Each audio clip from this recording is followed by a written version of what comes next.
Welcome sa Hey Anime Recap. Simulan na natin. Ang chapter na ito ay nagsimula nang naisip ni Dongshik na hindi niya kayang solusyonan ang problema ng mag-isa at kailangan niyang humingi ng tulong sa kanyang amo.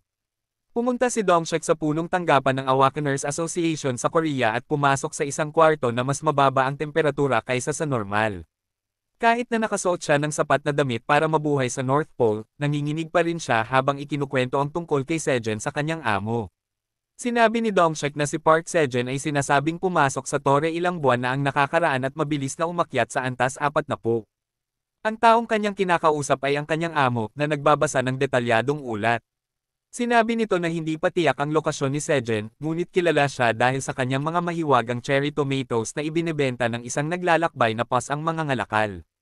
Ang amo, isang matandang lalaki na nagngangalang Han Taejon, ay nakaupo sa yelong lamig na kwarto na nakasuot lamang ng t-shirt at shorts habang naka-full power ang AC at electric fan. Dati siyang guildmaster ng Phoenix Guild, ngunit ngayon ay miyembro na ng Awakened Society of Korea.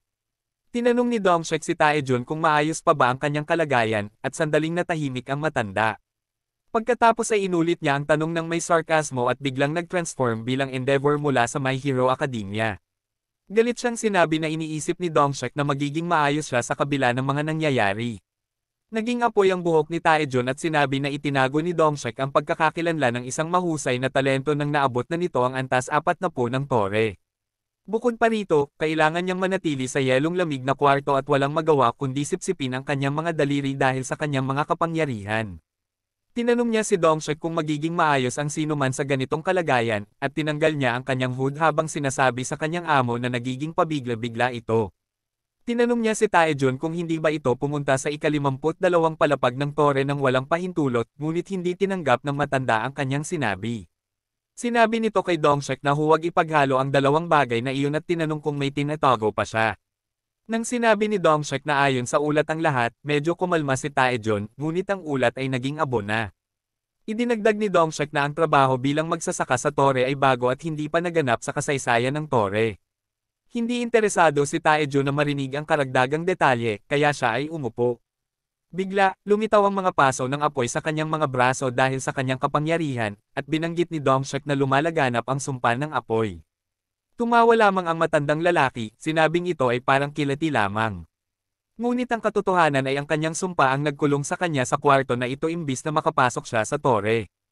Pagkatapos, tinanong ni Taejon si Dongshik kung bakit siya narito, dahil maaari namang ipadala sa email ang impormasyong ito, at hindi niya kailangan pang pumunta rito para makita ang paghihirap ng kanyang amo. Sinabi ni Dongshik na narito siya upang humiling ng suporta mula sa Awakened Association para protektahan ang pamilya ni Sejin. Sinabi niyang dahil nalaman na ng mundo ang pangalan ng nag-aalaga ng cherry tomatoes, magkakaroon ng pressure sa kanyang pamilya. Gusto ni Dongshik na panatilihing ligtas ang pamilya ni Sejin, ngunit sinabi ni Taejon na huwag mag-alala tungkol doon. Hindi siya basta matandang nakulong sa kwarto, at inasahan na niya na maraming tao ang magtatangkang maabot ang pamilya ni Sejin pagkatapos ng tawag ni Dongshik. Inihayag niya na may nakahanda na siyang security team para sa pamilya ni Sejin.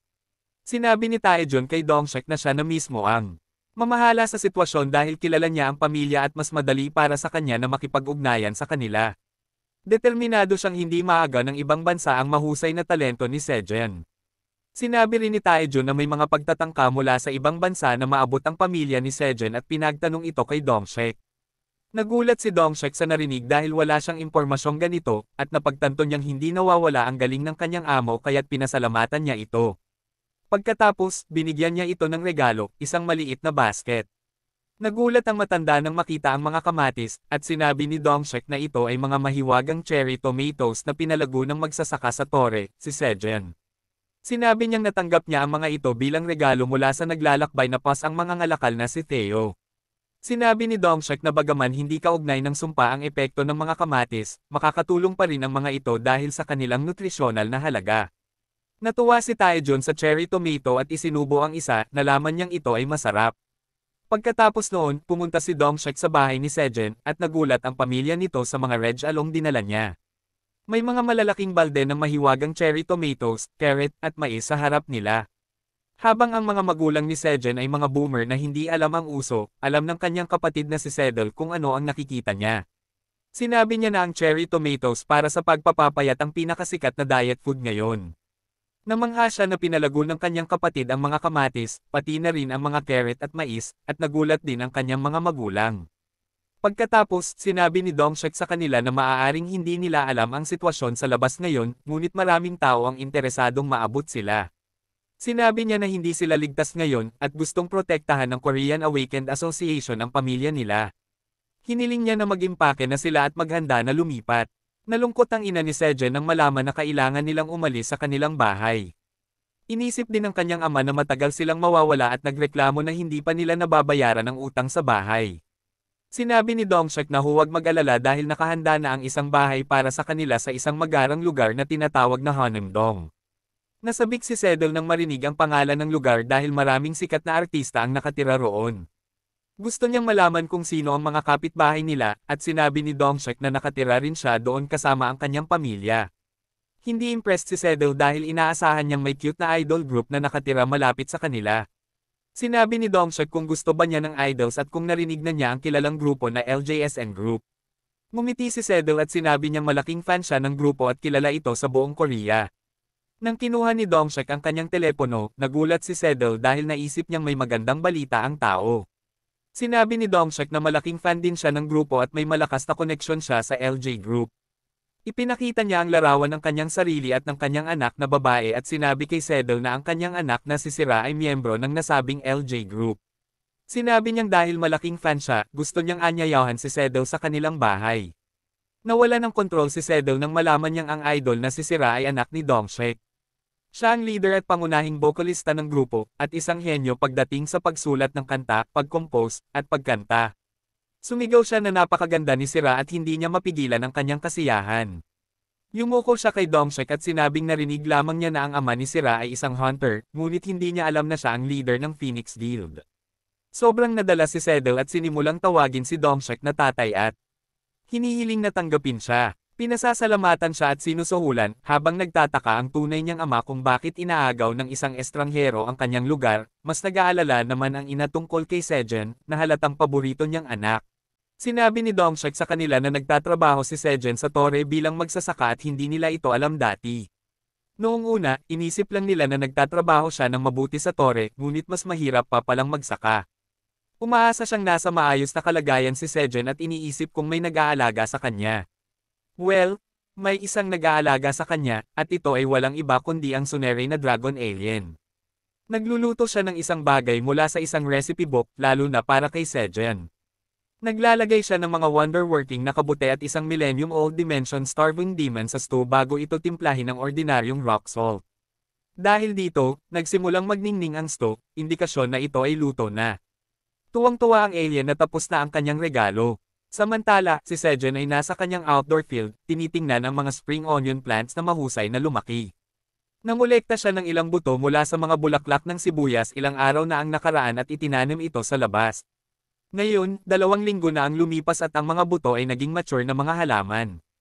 Kasama ni Sejen ang kanyang matalik na kaibigan, ang itim na kuneho, at sinabi sa kanya na maaari na nilang anihin ang mga halaman ng sibuyas.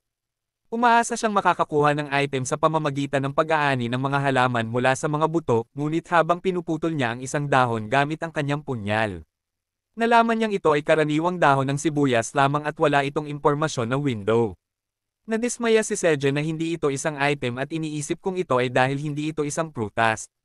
Gayunpaman, may naisip ang itim na mandirigmang kuneho, at tinatapik niya ang lupa gamit ang kanyang paa upang sabihing subukan ni Sejen na bunutin ang mga halaman. Nakuha ni Sejen ang ideya at agad na natanto na ang mga halaman ay hindi prutas.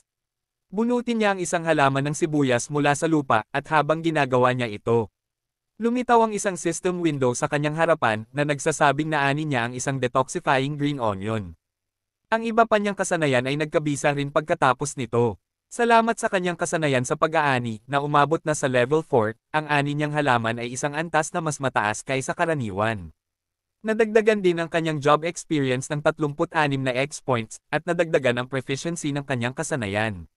Binasa ni Sejen ang impormasyon ng window tungkol sa sibuyas na kanyang inani. Nalaman niyang ito ay isang green onion.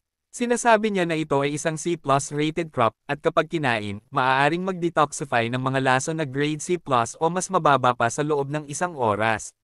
Bukod pa rito, pinapalakas nito ang mga tungkulin ng atay sa loob ng 24 na oras pagkatapos makain. Ang shelf life ng halaman ng sibuyas ay 135 araw. Namamangha si Sejen na makita ang isang green onion na kinategorya bilang isang item. Nakumpirma niya ang kanyang hypothesis na kapag nagtanim siya ng prutas o buto, ang produkto ay isang item. Iniisip niya na sana'y naisip niya ng mas maaga ang pagkuha ng mga buto ng green onion at pagtanim ng mga ito. At sangayon ang itim na kuneho. Nagpa siya ang dalawa na tikman ng detoxifying green onion at kumagit ng isang piraso. Wala silang natagpuan na kakaiba dito, at lasang karaniwang green onion lang. Wala rin silang paraan para malaman kung gumagana ang kapangyarihan nitong mag-detoxify. Iniisip ni Sejen na ang kapangyarihan nitong palakasin ang atay ay magiging napakatulong sa mga alcohol eco. Iniisip niya na dahil mabilis lumaki ang mga sibuyas, ibebenta niya lahat ng mga ito. Nang dumating ang Chunky Rabbit para tawagin si Sejen at ang itim na kuneho para sa tanghalian. Oh! Mas partikular para maghanda ng tanghalian. Ngunit pagdating nila sa lawa, nakita nilang walang isda o crayfish doon. Lahat sila ay nalungkot, at sinabi ni Sejen na sinubukan niyang akitin ang mga isda gamit ang dugo bilang pain. Ngunit walang nangyari. Sinabi niya na dapat na silang sumuko sa pagkain ng karne pansamantala, at habang ang itim na mandirigmang kuneho ay nalungkot lamang. Ang Chunky Rabbit ay parang nawala ng dahilan para mabuhay. Biglang nakatanggap ng mensahe si Sejen mula kay Alien na nagsasabing naghanda siya ng regalo para ipagdiwang ang 200 araw ni Sejen sa tore. Nagulat siya nang mapagtanto na 200 araw na siya roon. Habang abala siyang nagsasalita tungkol sa kanilang 200-day anniversary kay Alien. Ang itim na kuneho ay inaalo ang kanyang nabigong kapatid sa background. Tinanong ni Sejen si Alien kung ano ang regalo niya. Pagkatapos sabihin na naantig siya na naghanda siya ng isang bagay para sa kanya. Para ibigay ang regalo, lumikha si Alien ng isang quest at humihingi kay Sejen ng isang cherry tomato kapalit ng sorpresa. Hindi niya nilagyan ng penalty ang quest dahil tiyak siyang hindi tatanggihan ni Sejen ang kanyang regalo. Ginawa niya ang sinabi at binigyan siya ng isang cherry tomato para makumplito ang quest. Ipinakita ng system ang mensahe na bilang gantimpala sa pagkumpleto ng quest, nakuha ni Sejen ang Alien's health soup. Biglang may lumitaw na malaking kaldero mula sa kawalan at bumagsak sa lupa, ikinagulat ni Sejen. Sumigaw siya sa nangyayari habang nakikita ang sabaw sa kaldero. Habang tinawag ito ng system na health soup. Mukha itong black magic curse soup na may mga patay na polaka, wasps, at mga mata ng halimaw na lumulutang dito. Ang impormasyon window para sa tinatawag na health soup ay nagsasabing ito. Ang unang luto ng dakilang itim na dragon alien na si Fritani. Hindi masisiguro ang lasa ng putahe, ngunit tiyak na magkakaroon ito ng mahusay na epekto. Ngunit lamang kung mabubuhay ang kumakain. Sa pagkain ng health soup, tataas ang lahat ng stats ng user ng 3. Ngunit siya rin ay malalason. Maaapektuhan siya ng grade C na paralyzing poison at grade C na acidic poison pagkatapos kainin ang sabaw. Sa kabila ng mga sumpa, ang grade ng sabaw ay A. Nagulat si Sejen na ito ay isang item o, sa totoo lang, isang cursed item. Ang mga kaibigang kuneho ay nandidiri rin sa sabaw. At tinanong ni Sejen si Aileen kung talaga bang ginawa niya ito para sa kanya. Sumagot si Aileen na matutulog na siya dahil naglagay siya ng maraming effort sa pagluluto para sa kanya. Iniisip ni Sejen kung gaano karaming effort ang inilagay niya upang mapagod ng ganito. At si Aileen ay natawa habang siya ay nakabundle sa kanyang mga unan. Sinabi niya kay Sejen na ginawa niya ito ng may malaking pag-aalaga, kaya dapat niyang ubusin ito. Sinabi niya na kapag siya ay nagising, gusto niyang marinig ang kanyang review. Ngunit kung hindi niya ito tatapusin, papatayin niya siya. Nakatulog si Aileen sa ganoon. At si Sejen ay natataranta habang sinusubukang gisingin siya. Napagtanto niyang siya ay nasa malaking problema dahil sa sabaw at agad na lumingon sa kanyang mga kaibigang kuneho. Sinabi niya na ni-recruit niya sila upang kainin ang sabaw para sa kanya, ngunit sila ay tumakbo na para sa kanilang mga buhay. Pati na ang Chunky Rabbit ay alam na ang sabaw ay hindi sulit kainin. Sinabi ni Sejen na huwag siyang iwan, ngunit hindi sila nakinig, pati na rin ang Reyna B at ang kanyang mga anak ay nadidiri rin sa amoy ng sabaw. Ngayon, habang natutulog ng payapa ang tagapamahala ng tore, si Sejen ay kailangang harapin ang kanyang cursed na sabaw. Sa ganito nagtatapos ang episode. Kailangan lang ni Sejen na maghanap ng paraan at gamitin ang kanyang C+ grade detoxifying green onion upang ma-neutralize ang lason sa sabaw. Iyon ang kaginhawaan ng plot armor. Sa kabilang banda, ang pamilya ni Sejen ay natutunan na rin ang katotohanan, at sila ay maaantig sa lalong madaling panahon. Tingnan natin kung ano ang mangyayari sa susunod na kabanata. Hanggang sa muli!